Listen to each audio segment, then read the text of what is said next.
I saw this document called A Guide to Working with Me. Have you ever seen one of those? No, but I like the sound of it.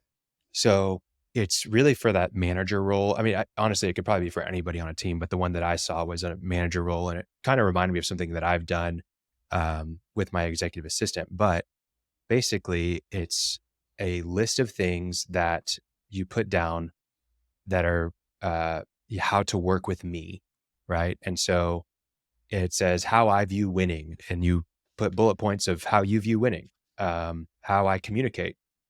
This guy, he put, my style is very short, kind, and direct. I use a level of informality in business that is different for most. I'll often tangent to anecdotes that are sometimes useful but can wander. I'm not giving you the results. If I'm not giving you the results you want, ask again. I probably just didn't get it. What do I do in the ideal world? For him, he puts, in the ideal world, I get to be a visionary style role all the time. I prefer to offload all admin and uncreative tasks to others that love them. I love creative tasks. Anything repetitive, I'll automate, delegate, or procrastinate. I think of myself as best as a leader and enabler of people. I find classical management a necessary evil. I won't provide you initiative. Real world impact matters to me most. I have no time for the impractical or theoretical. Basically just wants results.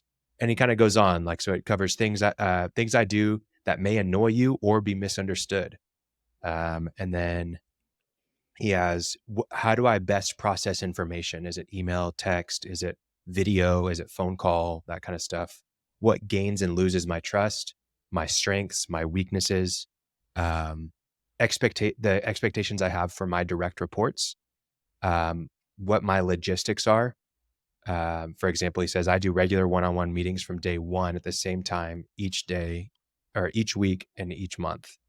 For small things that need to be done immediately, I prefer to receive a text message, things like that. Then giving and receiving feedback. So it just covers all those different areas of how to work with this guy and it's essentially that positioning document for a working relationship with someone. Right. It's beautiful. And just makes it so clear of, this is how we can succeed together.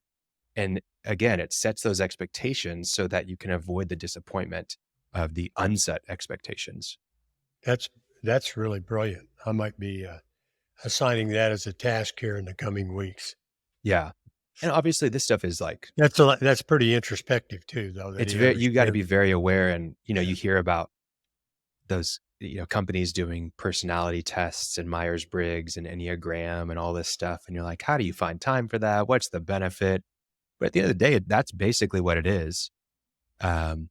You're able to have clarity around the people on your team and how you can best function together, so that then you can have clear expectations of how to work together, how to thrive together, how you can enable people. And so much of his exact guide to working with him actually resonates with me a lot. Like, there's tons of things that I do that annoy people. I am very informal a lot of times. And I'm not always the easiest to work with because of that. But also I have no problem with someone saying, hey, can we just get serious? And let's do it. So I am being serious. No, you've said it a number of times here. Clarity really is. That's the number one reason people quit. 53% of people who leave a job cite unclear expectations as the reason. And I was preparing a speech and I came across a quote by Chuck Noll, the former Steelers coach, NFL coach. And he said, stress is what you feel when you don't know what to do. I thought, that is great. Once you know what to do, you may have a lot of work, but it's just work, and we can all do work. The stress is when you don't know what to do, and clarity eliminates that problem. That's what he's doing. If you want to communicate with me, this is how you do it. That might be a little bit of a superior to a subordinate document.